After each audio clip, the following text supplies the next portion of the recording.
Good afternoon.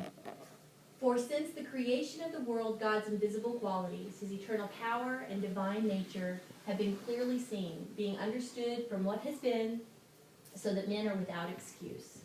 My name is Michele Anderson. I'm here today to talk to you about God all around us, as opposed to just looking at people that might walk as Christians in this world. Who is God, really, and what does that mean to us? So I want to take you through a few things that I think will prove that today. I want to give you the opportunity to decide for yourself if there really truly is a God, or if there's just another being out there that we need to look at. I want to take you through the biblical and scientific proof that I found, the world evidence of God creating and governing the universe, and then human evidence that is available to us to show us just who we are.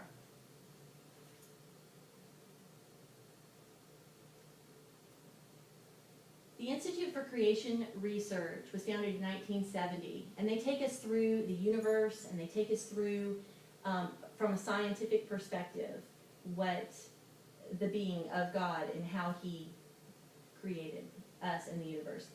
If you just look at the universe alone and see how vast and how massive it is, and the one little world up there, the Earth, as it stands within that planet, it's all aligned and all perfectly balanced to support life here on Earth for us.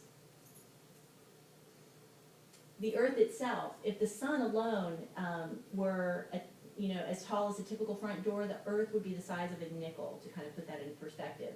And yet it perfectly heats us and cools us, and the moon keeps the gravitational pull of the Earth perfectly in balance. So we survive. 1 degree off, either way, and we would be dead. We would be vaporized. So it's pretty amazing. The elements, the sun, and how it all plays out, and then water. We are over 70% water, and how our bodies are 3/4 water, and it all just kind of ties in together. Biomimicry is something that researchers do, scientists do every day. They research God's creations, like the bee and how it lands, to create our aircraft and how they land. They are always studying the different types of insects and how they survive and thrive.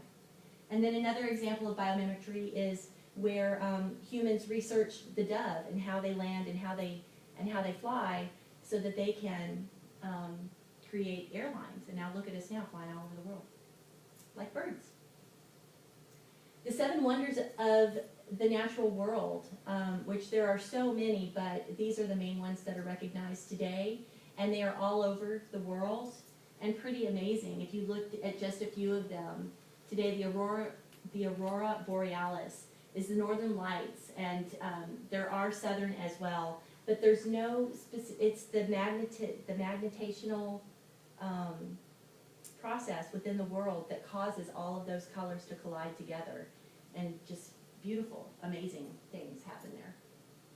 The Grand Canyon, over 1 mile in depth, 277 miles long, amazing. The Great Barrier Reef, 2,900 separate reefs stretch over 1,600 miles, 133,000 square miles. Harbor of Rio de Janeiro. The Mount Everest, the tallest mountain in the world. The summit reaches a peak of 29,000. The Paracutin, which is a cinder cone volcano, heights of over 9,100 feet. Pretty amazing. The Victoria Falls, 1 mile wide, 360 feet high, located in Zambia and Zimbabwe.